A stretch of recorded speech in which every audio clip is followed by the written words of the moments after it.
Μπορείς να την πληρώσεις. Ναι, αλλά όχι αυτή τη στιγμή. Α, ναι, αργότερα βέβαια. Σε κάνα χρόνο υποθέτω. Όταν θα σε έχουν βγάλει στη σύνταξη, κάποια γενναία σύνταξη και θα σε πάλι άρρωστο. Άρρωστος εγώ ποτέ δεν ήμουν άρρωστος. Ούτε μια μέρα στη ζωή μου. Μόνο εκείνη τη φορά που διαθέτησα λιγάκι. Μια μικρή διαδεσία. Εγώ θα ζήσω άλλα 20 χρόνια τουλάχιστον. Ο γιατρός και άλλη γνώμη. Γιατρός τώρα. Ποιος άλλος όταν πρόκειται για αρρώστια. Δεν πρόκειται για αρρώστια, ούτε είχα, ούτε θα έχω ποτέ με. Θα έρθει η ώρα μου, θα πεθάνω όρθιος. Στρατιώτης. Νόμιζα πως ήταν η αλήθεια, ξέρεις. Εγώ ρε. Αυτό είναι φοβερό. Αλής! Έλα, τι είναι. Δεν ξέρω. Ώρες έτσι φεύγει. Αν δεν παίξω πιάνο θα συνέβη. Για τον Θεό, άσε να προσπαθήσω. Ακούει, με βλέπει. Όταν φεύγει ούτε ακούει ούτε βλέπει. Και το λες με τέτοια πάθεια. Αλής, τι συμβαίνει σε αυτό το σπίτι. Πρώτα αυτό εκεί. Αυτός είναι ο άντρας σου. Ένας ξένος. Ένας ξένος που γνώρισα πριν από 25 χρόνια. Πάντα ξένος. Δεν ξέρω τίποτα γι' αυτόν. Εκτός... Σοπα, θα σ' ακούσει. Σου λέω δεν ακούει τίποτα. Συγγνώμη. Δεν γνωρίζω τις κοπιές. Εσένα σε πιστεύω. Μπορείς να μου πεις γιατί. Δεν είμαστε φίλοι, αυτό είναι αλήθεια. Εγώ δεν πιστεύω στη φιλία. Οι οικογένειές μας είχαν πάντα διαφορές. Πάντα. Κι όμως, με εμπιστεύεις. Ναι. Δεν ξέρω γιατί. Πού. Νομίζεις θα πεθάνω. Και εσύ όπως όλοι μας. Δεν θα γίνει εξαίρεση για σένα. Διακρίνω κάποια από πριν. Ναι. Τον φοβάσαι το θάνατο.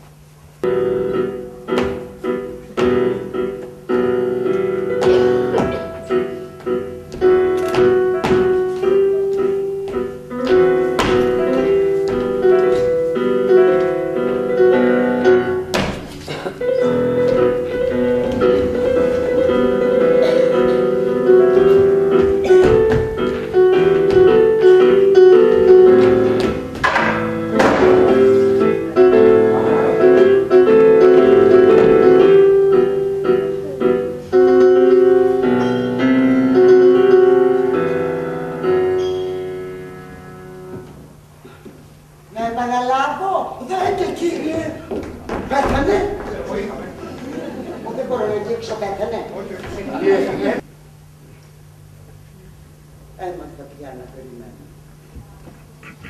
Και θα πω, Κουρτ, εσύ που πιστεύεις στον Θεό, ευχαρίστησέ τον και για μένα. Αυτό θα πω. Και θα πληθώ. Να φύγει χωρίς τόσο χρόνο από πάνω. Θα πληθώ αν υπάρχει ακόμα αμόλυντο νερό στον κόσμο.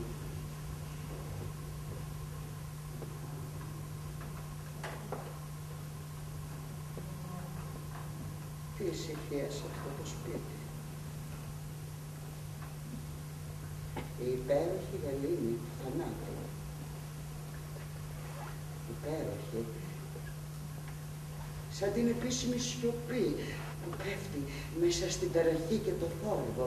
Μόλις γεννιέται ένα παιδί, κρατούν όλη την ανάσα τους για να ακουστεί το πρώτο κλάμα. Να μην πίνει ο μπαμπάς τόσο πολύ. Αχ, να με ζεστατή. Παιδιά σου λέει ο άλλος. Η κόρη μου, η αγαπημένη, το είδωλό μου. Με το είδωλό του στον καθρέφτη εννοεί κατ' εικόνα και ομοίωση. Μας δραματάρεις τι. Είναι μια έγκριση αναρωτικής άδειας, χωρίς άλλη. Εγώ δεν ζήτησα άδεια. Ζήτησα εγώ. Δεν τη δέχομαι. Ναι, η διαταγή βγήκε και σου κοινοποιήθηκε. Δεν με ενδιαφέρει. Είδες τον άνθρωπο αυτό. Γι' αυτό ούτε κανονισμοί ισχύουν, ούτε νόμοι υπάρχουν, ούτε ανώτεροι. Στέκει υπεράνω όλων.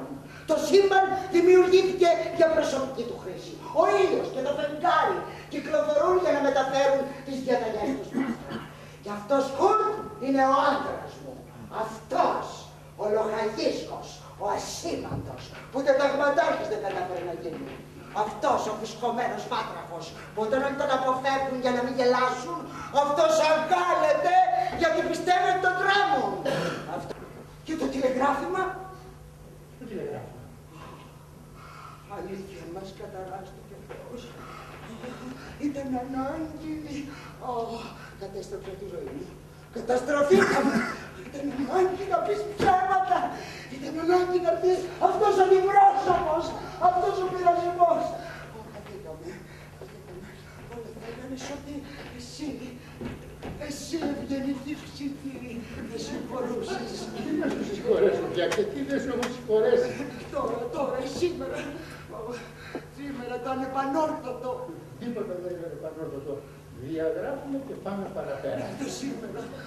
Να μην είχε έρθει αυτό το σήμερα. Να μπορούσα να γυρίσω. Μια μέρα πίσω να γυρίσω. Πώς θα σε φρόντιζα, πώς θα σε αγαπούσα. Πιστεύω σε αυτά που ακούω. Θα τραγουδήσει λαϊκά τραγούδια. Ο συνταγματάρχης, αυτό το ξέρω καλά, ο μόνος που θα έρθει απρόσκλητος και θα φέρει τίποτα μαζί. Γελάς, γελάς, ναι, κορίτσι μου. Αυτή είναι η ζωή μας. Λίγα δάκρυα ηλικία, λίγες χαρές αξιοκρίνητες.